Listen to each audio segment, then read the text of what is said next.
ಮಧುಗಿರಿ ಗಸ್ತಿನಲ್ಲಿದ್ದ ಅರಣ್ಯ ಇಲಾಖೆ ಸಿಬ್ಬಂದಿಗೆ ಅನುಮಾನ ಬಂದು ಹಿಂಬಾಲಿಸಿದಾಗ ತಾಲೂಕಿನ ಗಡಿಯಲ್ಲಿ ಕೃಷ್ಣಮೃಗ ಹಾಗೂ ಮೊಲ ಭೇಟಿಯಾಡಿ ಕೊಂದ ಜಾಲವನ್ನ ಅರಣ್ಯ ಇಲಾಖೆ ಅಧಿಕಾರಿಗಳು ಭೇದಿಸಿದ್ದಾರೆ.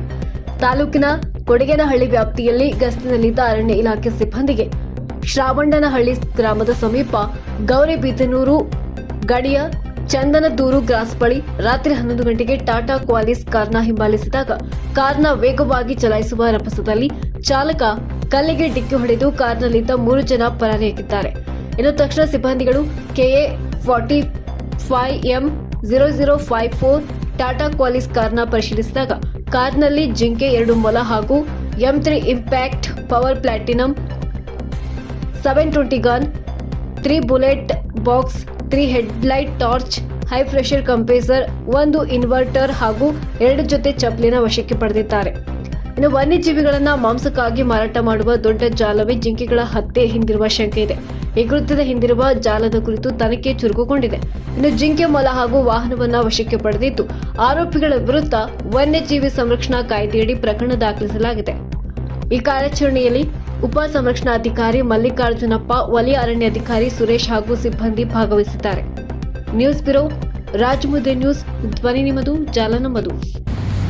ನಿನ್ನೆ ನಮ್ಮ ಮಧುಗಿರಿ ವಲಯದ ಜಯಮಂಗಲಿ ಕೃಷ್ಣ ಮೃಗಧಾಮ ಇದೆಯಲ್ಲ, ಅಲ್ಲಿ ನಮ್ಮ ಮೈದನಹಳ್ಳಿ ಗಸ್ತು ಅನ್ನೋ ಪ್ರದೇಶದಲ್ಲಿ ರಾತ್ರಿ ನಮ್ಮ ಸಿಬ್ಬಂದಿ ವರ್ಗದವರು ಗಸ್ತು ಮಾಡಬೇಕಾದ್ರೆ ಒಂದು ಟಾಟಾ ಕ್ವಾಲಿಸ್ ವೆಹಿಕಲ್ಲು ಫಾಸ್ಟಾಗಿ ಮೂವ್ ಆಗಿದೆ ಅಲ್ಲಿ. ಸೊ ಅದನ್ನು ಪರೀಕ್ಷೆ ಮಾಡೋಣ ಅಂದ್ಬಿಟ್ಟು ನಮ್ಮವರು ಅದನ್ನು ತಡೀಲಿಕ್ಕೆ ಹೋದಾಗ ಅವ್ರು ವೆಹಿಕಲ್ ನಿಲ್ಲಿಸಿಲ್ಲ. ಅವರು ವೆಹಿಕಲ್ಲು ಮುಂದೆ ಫಾಸ್ಟಾಗಿ ಹೋದಾಗ ಇವ್ರಿಗೆ ಅನುಮಾನ ಬಂದಿದೆ. ಹಿಂದ್ಗಡೆನೇ ನಮ್ಮ ಸ್ಟಾಫ್ ಅದನ್ನು ಹಿಂಬಾಲಿಸ್ಕೊಂಡು ಹೋಗಿದ್ದಾರೆ. ತರಾತುರಿಯಲ್ಲಿ ಆ ವೆಹಿಕಲ್ಲು ಒಂದು ಶ್ರಾವಣಹಳ್ಳಿ ಅನ್ನೋ ಒಂದು ಕ್ರಾಸಲ್ಲಿ ಒಂದು PW ಬೋರ್ಡ್ಗೆ ಡಿಕ್ಕಿ ಹೊಡೆದ್ಬಿಟ್ಟು ಅಲ್ಲಿರ್ತಕ್ಕಂಥ 3 ಜನನೂ ಕೂಡ ಪರಾರಿಯಾಗಿದ್ದಾರೆ. 3 ಜನ ಅಂತ ನಮ್ಮ ಸಿಬ್ಬಂದಿಯವ್ರಿಗೆ ಹೇಳಿದ್ದಾರೆ. ಯಾವುದೇ ರೀತಿಯಿಂದ ಯಾರು ಕೂಡ ನಮಗೆ ಸಿಕ್ಕಿಲ್ಲ. ಕೊನೆಗೆ ಅದನ್ನು ಪರಿಶೀಲನೆ ಮಾಡಿದಾಗ K45M0050 ಅಂದ್ಬಿಟ್ಟು ಟಾಟಾ ಕ್ವಾಲಿಸ್ ವೆಹಿಕಲ್ ಆಗಿರ್ತದೆ. ಅದನ್ನು ಮತ್ತೆ ಕೂಲಂಕಷವಾಗಿ ಪರಿಶೀಲನೆ ಮಾಡಿದಾಗ ನಮ್ಮ ಸಿಬ್ಬಂದಿಯವ್ರಿಗೆ ಒಳಗಡೆಯಲ್ಲಿ ಕೃಷ್ಣ ಮೃಗ ಮತ್ತು 2 ಮೊಲಗಳು ಕೂಡ ಸಿಕ್ಕಿದೆ. ಅದನ್ನು ಸೊ ಅದ್ರ ಜೊತೆ ಒಂದು ಮೊಲ ಸಿಕ್ಕಿದೆ, ಒಂದು ಕೃಷ್ಣ ಮೃಗ, 1 ಮೊಲ ಸಿಕ್ಕಿದೆ. ಸೊ ಈ ಸಂಬಂಧಪಟ್ಟಂತೆ ಕೂಡಲೇ ತಕ್ಷಣವೇ ನಮ್ಮ ಸಿಬ್ಬಂದಿಯವ್ರಿಗೆ ಅವರು ಅರಣ್ಯಾಧಿಕಾರಿಗಳಿಗೆ ಮತ್ತು ಇವರಿಗೆಲ್ಲ ಮಾಹಿತಿ ಮಾಡಿ ಆ ವಾಹನದಲ್ಲಿರ್ತಕ್ಕಂಥ ಮೃತದೇಹಗಳನ್ನು, ಜೊತೆಗೆ ವಾಹನದಲ್ಲಿ ಟಾರ್ಚ್ ಲೈಟ್ಗಳು ಪ್ಲಸ್ಸು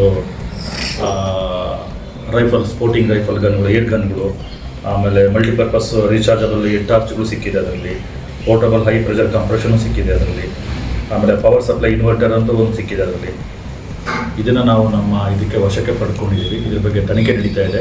ಈಗಾಗಲೇ ಅದ್ರ ಬಗ್ಗೆ ಪ್ರಕರಣ ದಾಖಲಾಗಿದೆ. ಹೆಚ್ಚಿನ ಮಾಹಿತಿಗೆ ಮತ್ತು ಇದನ್ನು ನಾವು ಪೊಲೀಸ್ ಅವರ ಸಹಕಾರದೊಂದಿಗೆ ಏನು ಎತ್ತ ಅನ್ನೋದು, ಆ ಗನ್ನು ಯಾರ್ದು ಮತ್ತು ವೆಹಿಕಲ್ ಯಾರ್ದು ಅನ್ನೋದು ತನಿಖೆ ನಡೆಸ್ತಾ ಇದ್ದಾರೆ. ಸಹಕಾರ ಸಂರಕ್ಷಣಾಧಿಕಾರಿಗಳ ಒಂದು ನೇತೃತ್ವದಲ್ಲಿ ಒಂದು ತಂಡ ರಚನೆ ಮಾಡಿದ್ದೇವೆ. ಆ ತಂಡ ರಚನೆ ಮಾಡಿ ಸದ್ಯದಲ್ಲಿ ಆದಷ್ಟು ಬೇಗನೆ ಈ ಪ್ರಕರಣಕ್ಕೆ ಸಂಬಂಧಪಟ್ಟ ಎಲ್ಲ ಆರೋಪಿಗಳು ಕೂಡ ನಾವು ವಶಕ್ಕೆ ಪಡಿತೀವಿ. ತನಿಖೆನ ನಾವು ನಡೆಸ್ತಾ ಇದ್ದೇವೆ.